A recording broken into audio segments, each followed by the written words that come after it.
இன்னொரு ஒரு குட்டி ஃபோன். இது OnePlus ஓட 13T. கைஸ், சின்ன ஃபோன்ஸ்னு பார்த்தீங்கன்னா சாம்சங், ஆப்பிள், கூகுள் இவங்களாம் 6.2, 6.3 இன்ச் ஃபோன்ஸ் லான்ச் பண்ணிட்டு தான் இருந்திருக்காங்க. பட் சைனீஸ் பிராண்ட்ஸ்னு பார்க்கல, ஷாமி தவிர மற்ற பிராண்ட்ஸ் எல்லாமே 6.7, 6.8 இன்ச்சஸ் இந்த சைஸில் தான் ஃபோன்ஸ் மெயினாக லான்ச் பண்ணிட்டு இருந்தாங்க. அந்த ட்ரெண்ட் இப்போ மாற ஆரம்பிக்குது.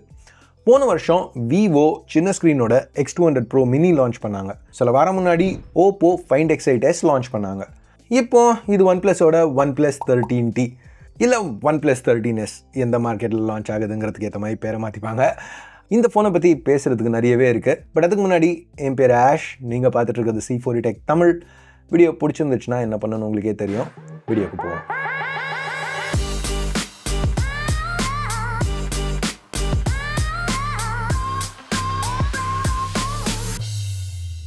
அன்பாக்சிங்கில் ஆரம்பிப்போம். இது டிப்பிக்கலான OnePlus ரெட் பாக்ஸ். ஆனால் க்ளோஸாக பார்த்தீங்கன்னா அந்த பாக்ஸில் அப்படியே லைட்டாக அந்த 13 இருக்குது. சட்டலாக அவங்க பண்ணியிருக்கிறது எனக்கு பிடிச்சிருந்துச்சு. இந்த தடவை நான் வாங்கியிருக்கிறது 16/512 வேரியண்ட். ஏன்னா சைனாவில் அதுதான் ஃபாஸ்ட்டாக ஷிப் ஆச்சு. எனிவேஸ், ஓப்பன் பண்ணுவோம். அந்த புல் டேப் யூஸ் பண்ணி பிளாஸ்டிக்கை ரிமூவ் பண்ணலாம். பாக்ஸை ஓப்பன் பண்ண உடனே முதல்ல நம்ம பார்க்குறது இந்த ரெட் இன்சர்ட் நெவர் செட்டில் லோகோட. இதில் ஒரு லீஃப்லெட், அப்புறம் ஒரு கலர் மேட்ச் பண்ண சாஃப்ட் கேஸ் கொடுத்துருக்காங்க. ஸோ ஆப்வியஸ்லி உங்களுக்கு இப்போவே தெரிஞ்சிருக்கும். நான் வாங்கினது silver colour version. OnePlus 3 colour options provide பண்ணுறாங்க. இந்த சில்வர், அப்புறம் ஒரு பிளாக்கும் பிங்க்கும். மற்றபடி பாக்ஸில் என்ன இருக்குன்னு பார்த்தீங்கன்னா ஒரு சிம் டூல், ரெகுலரான OnePlus red cable type A to type C, ஃபைனலாக ஒரு 80 watt super VOOC charger. Guys, யூஸ்வலாக சின்ன ஃபோன்ஸ் வாங்கையில் 2 பிரச்சனை நம்ம ஃபேஸ் பண்ணுவோம். சைஸ் சின்னதாக இருக்கிறதுனால சின்ன பேட்டரி கொடுத்துருப்பாங்க. ரெண்டாவது, சைஸ் சின்னதாக இருக்கிறதுனால ஈஸியாக ஹீட் ஆகும், த்ராட்டில் ஆகும். ஸோ இப்போ அந்த முதல் இஷ்யூவை OnePlus எப்படி ஃபிக்ஸ் பண்ணியிருக்காங்கன்னா சிலிக்கன் கார்பன் பேட்டரி யூஸ் பண்ணி. ஸோ யூஸ்வலாக சின்ன ஃபோன்ஸில் பேட்டரி நெகட்டிவாக இருக்கும். பட் இந்த ஃபோனில் ஒரு பெரிய பாசிட்டிவாக இருக்குது. ஏன்னா அந்த சிலிக்கன் கார்பன் டெக் யூஸ் பண்ணி 6260 mAh பேட்டரியை இந்த சைஸ் ஃபோனில் ஃபிட் பண்ணியிருக்காங்க. ப்ளஸ் அந்த 80 வாட் சூப்பர் வூக் சார்ஜர் இருக்கிறதுனால 40% 18 நிமிஷத்துலையும் 100% 1 மணி நேரத்துக்குள்ளேயும் சார்ஜ் பண்ண முடியும். அதுக்காக இங்கே நெகட்டிவ்ஸே இல்லைன்னு நான் சொல்ல. இந்த ஃபோனில் ஒயர்லெஸ் சார்ஜிங் கிடையாது. ஒயர்லெஸ் சார்ஜிங் தானே இல்லை ப்ரோ, அது என்ன பெரிய விஷயம் அப்படின்னு கேட்டிங்கன்னா, பெரிய விஷயம் கிடையாது, இல்லைன்னு சொல்ல. பட் இந்த ஃபோன் எந்த ஃபோன்ஸோட கம்பீட் பண்ணுதுன்னு பாருங்கள். சாம்சங், கூகுள், ஆப்பிள், ஷாமி கூட இவங்க எல்லாருமே இந்த சைஸ் ஃபோன்ஸில் ஒயர்லெஸ் சார்ஜிங் கொடுக்குறாங்க. ஸோ இதில் இல்லைங்கிறது ஒரு நெகட்டிவ். பட் நான் சொன்ன மாதிரி பெரிய நெகட்டிவ் இல்லை. 6260 mAh பேட்டரி இருக்குங்கல அந்த எல்லா ஃபோன்ஸோடையும் இதில் ஹையர் கெப்பாசிட்டி பேட்டரி கொடுத்துருக்காங்க. அது மட்டும் இல்லை, இந்த ஃபோனை நல்லா தின்னாகவும் எடுத்துகிட்டு வந்திருக்காங்க. இன்ஃபேக்ட் அந்த எல்லா ஃபோன்ஸோட கம்பேர் பண்ணல, எஸ்பெஷலி கேமரா பம்ப் சைஸையும் நம்ம இன்க்ளூட் பண்ணல, இது ரொம்பவே ஸ்லிம்மாக இருக்குது. வெயிட்டும் நல்லா கம்மியாக எடுத்துகிட்டு வந்திருக்காங்க. எஸ், S25 இதோட தின்னாகவும் இருக்குது, இதோட வெயிட்டும் கம்மியாக இருக்குது, இல்லைன்னு சொல்ல. பட் அதில் வெறும் 4000 mAh பேட்டரி தான் இருக்குது. ஸோ அதோட கம்பேர் பண்ணுறதுக்கு நியாயம் கிடையாது. சரி, இப்போ நம்ம டிசைனுக்கு வருவோமே. இங்கே அப்படியே நல்லா ஷார்ப் ஆங்கிள்ஸில் பண்ணியிருக்காங்க. லைக் இந்த கேமராவை சுற்றியும் சரி, டிஸ்பிளே ஃப்ளாட்டாக இருக்குது, பேக்கும் ஃப்ளாட்டாக இருக்குது, ஒரு 2.5D கர்வ் கூட கிடையாது. இதனால் இனிஷியலாக இந்த ஃபோனோட ரெண்டர்ஸை நான் பார்க்கையில் கொஞ்சம் கையில் பிடிச்சி யூஸ் பண்ணையில் கஷ்டமாக இருக்குமோ அப்படின்னு நினச்சேன். பட் ஆக்சுவலாக யூஸ் பண்ண ஆரம்பிக்கையில் இங்கே எட்ஜஸ் ரவுண்ட் ஆஃப் பண்ணியிருக்காங்க. ப்ளஸ் வித் வெறும் 71.7 mm தான். ஸோ கைக்கு நல்லா அடக்கமாக இருக்குது, ஈஸியாக ஃபிட் ஆகுது. அதே மாதிரி தான் ஃபிங்கர் பிரிண்ட் ஸ்கேனர் பிளேஸ்மெண்ட் ரொம்ப லோவாக இருக்குது ஆன் பேப்பர்.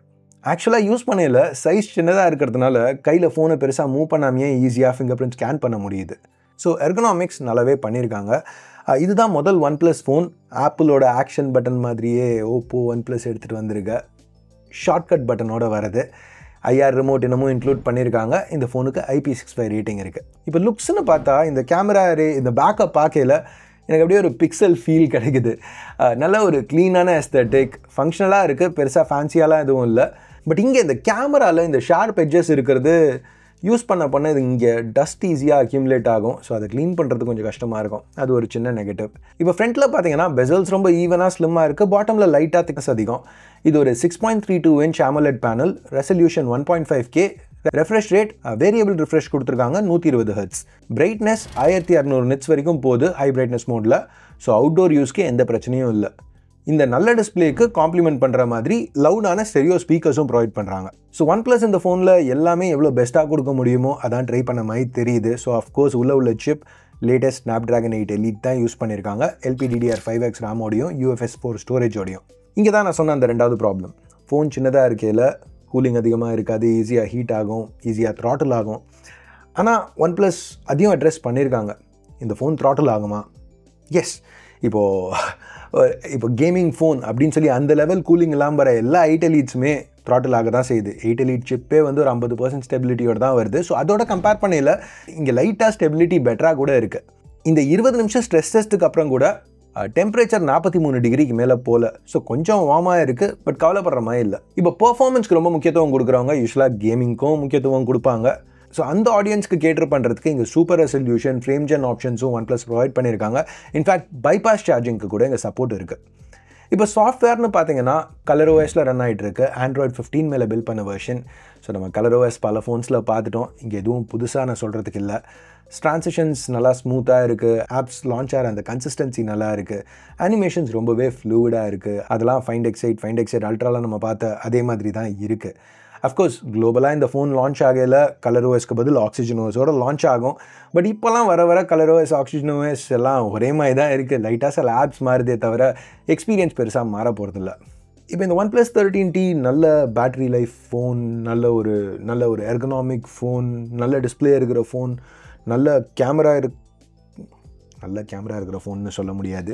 ஏன்னா மற்றெல்லாம் ஃப்ளாக்ஷிப் லெவலில் இருந்தாலும் இங்கே கேமரான்னு வரையில் ஒரு மிட்ரேஞ்ச், ஒரு ஹையர் மிட்ரேஞ்ச் அந்த லெவலில் தான் இருக்குது. ஏன்னா சைஸ்க்காக அவங்க பண்ண ஒரு காம்ப்ரமைஸ் இது தான். இப்போ இங்கே டுவல் கேமரா செட்டப், ப்ரைமரி சோனியோட 50 மெகா பிக்சல் IMX906, இது ஒரு f1.8 லென்ஸோட பேர் ஆயிருக்கு. OISம் கொடுத்துருக்காங்க. இது நல்லா தான் பெர்ஃபார்ம் பண்ணுது. லைட்டிங் நல்லா இருக்கிற வரைக்கும் நல்ல டீட்டெயில்டு இமேஜஸ் கிட்டத்தட்ட ஃப்ளாக்ஷிப் லெவலில் தான் இருக்குது. லைட் டிப் ஆகையில் கொஞ்சம் வேர்ஸாக இருக்குது images, but still okay, acceptable. 4K 60 video கூட பெருசாக குறை சொல்லிக்கிற மாதிரி இல்லை.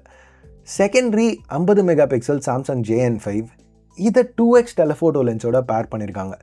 இங்கே தான் எனக்கு லைட்டாக அடிச்சுது. ஏன்னா பர்சனலாக எனக்கு அல்ட்ரா வைட் கொடுத்துருந்தா பெட்டர்னு பட்டுச்சு. பார்த்தீங்கன்னா இப்போலாம் ப்ரைமரிலேயே கிட்டத்தட்ட லாஸ்லெஸ் 2x ஷூட் பண்ண முடியும் சென்சர் க்ராப் யூஸ் பண்ணி. இல்லை டிஜிட்டலாக ஜூம் பண்ணால் கூட டீட்டெயில் கொஞ்சம் லாஸ் ஆகும், இல்லைன்னு சொல்ல. பட் அந்த ரீச் நம்மளுக்கு கிடைக்கும். அல்ட்ரா வைட் ஷூட் பண்ணணுன்னா அந்த ஆக்சுவல் ஹார்ட்வேர் தேவை. நீங்கள் என்ன நினைக்கிறீங்க?